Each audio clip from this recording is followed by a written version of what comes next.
We all know Black people have created or significantly contributed to many, if not most, major American music genres, such as blues, jazz, soul, funk, cowboy music.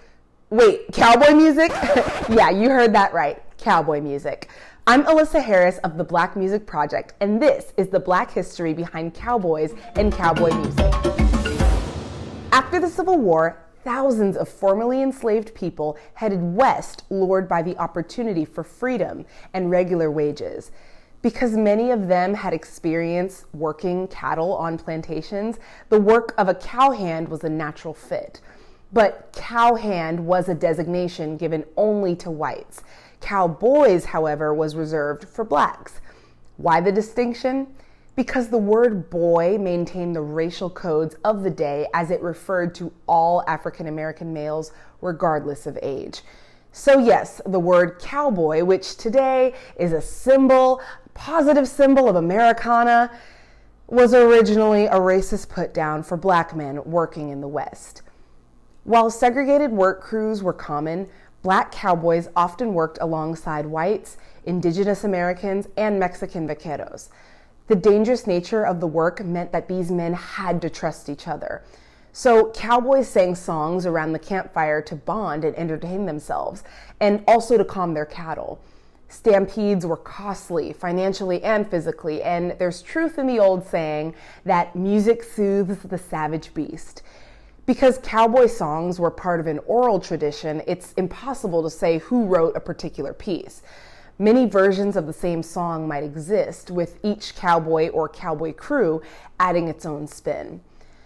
But one thing we know for sure from Alan Lomax, son of folklorist and musicologist John A. Lomax, who chronicled the history of cowboy songs in the early 1900s, is that the version we know of Home on the Range, perhaps the most famous cowboy song of all time, is from black cowboys. Alan wrote in his liner notes to the 1999 album Deep River of Song, Black Texicans, Balladeers, and Songsters of the Texas Frontier, my father recalled a black bartender in San Antonio who sang Home on the Range into his little cylinder recorder in 1908. And it was this black variant, not any of its predecessors, that became our national Western hymn. The African American origins of cowboys and cowboy music are just another example of a whitewashed history that seriously needs a more inclusive paint job.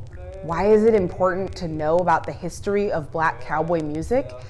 Well, as history professor Michael Searles said in a 2010 interview with NPR, many people see the West as the birthplace of America. If they only see it as the birthplace of white America, it means basically that all other people are interlopers. They're not part of the core of what makes an American.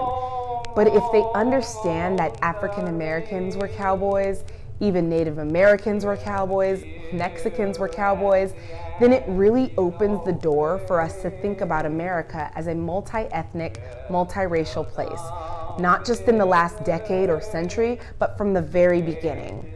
Home on the range, or should we say, homeboy on the range? So yeah, cowboys and cowboy music is another example that the history of black music is the story of America. This has been a Black Music Project video. Please like, share, and subscribe to continue receiving more interesting content about black music history. I'm Alyssa Harris, and thank you so much for watching.